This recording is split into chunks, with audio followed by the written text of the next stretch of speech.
Université de Lausanne, interroger l'autonomie. Éditorial de la Nation du 14 juin 2024 par Félicien Monnier. 2 semaines durant, des militants pro-palestiniens ont occupé le bâtiment Géopolis de l'Université de Lausanne.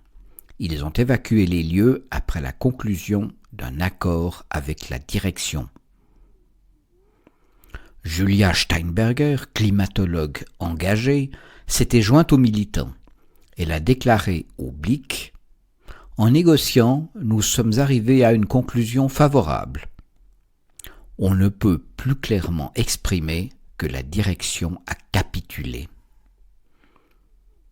Cet accord prévoit notamment la création d'une cellule d'experts chargée d'évaluer les collaborations de l'UNIL avec des instituts scientifiques de pays en guerre.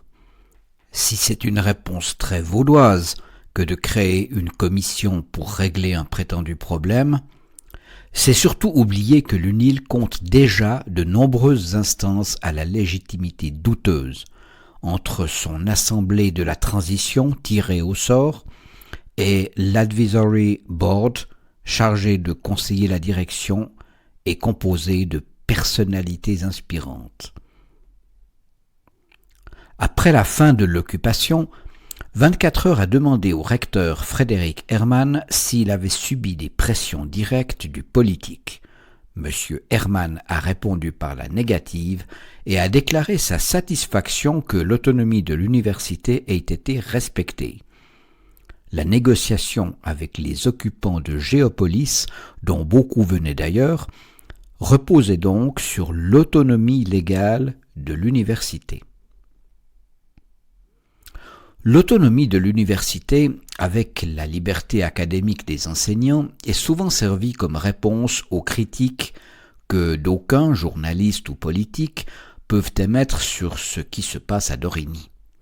Tout le monde s'accorde pour dire que cette autonomie ne justifie pas tout, mais peu savent quelles limites lui donner réellement. Le Grand Conseil n'a toujours pas fini de plancher sur le plan stratégique 2022-2027 de l'UNIL.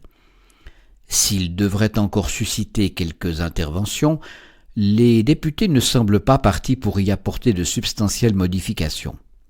Il risque bien de rester un mélange de technocratisme égalitaire, de profession de foi pour la transition énergétique, de jérémiade sur la fin des programmes européens et de calendrier des constructions censé absorber les cohortes annuelles de nouveaux étudiants.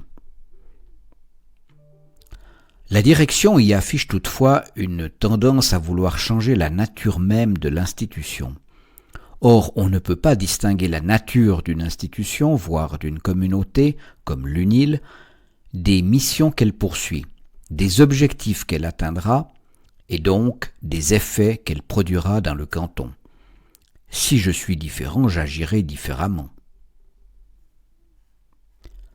Parmi les nombreuses mesures, la direction veut faire du campus de l'université un laboratoire vivant de la transition écologique et jouer ainsi un rôle citoyen déterminant.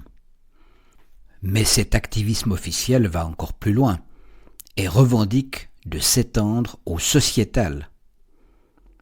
Ainsi a vu le jour le centre de compétences en durabilité, dépendant directement d'un vice-recteur.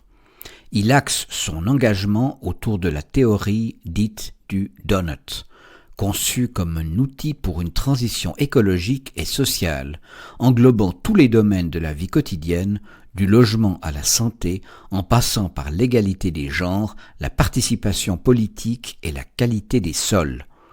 Le langage inclusif, le tirage au sort comme mode de désignation des responsables politiques et la réduction de la consommation d'énergie de l'UNIL relèvent du même combat. Cette lente inflexion est inquiétante. Elle désaxe l'autonomie accordée à l'institution de ses finalités, l'enseignement et la recherche, pour en faire le cheval de bataille d'une idéologie.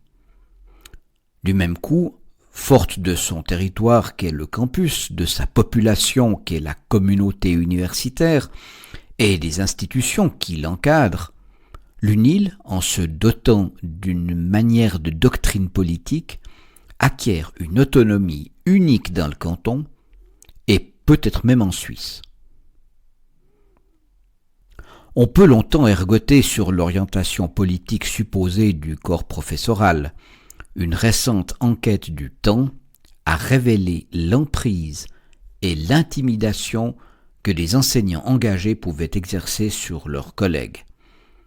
Mais avec l'autonomisation, pour partie dirigée vers l'extérieur, des services centraux que promeut la direction de l'UNIL, la promotion des théories écosociétales, longtemps cantonnées au vaporeux débat de la cafétéria autogérée, devient une véritable politique publique, avec tout ce que cela comporte de dispendieux pour le contribuable.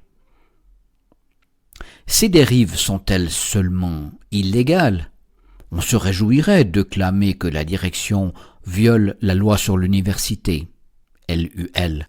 La dernière et très interprétable mission que la LUL confie à l'université est cependant d'exercer une fonction de service en faveur de la collectivité et de stimuler le débat de société.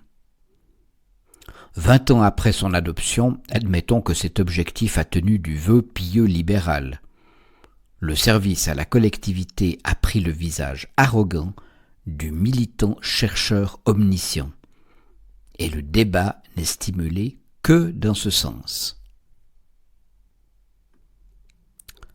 Fin de la lecture de cet éditorial. C'est le moment de vous rappeler que si vous n'êtes pas encore abonné à La Nation, vous pouvez le faire en vous rendant sur notre site internet www.ligue-vaudoise.ch.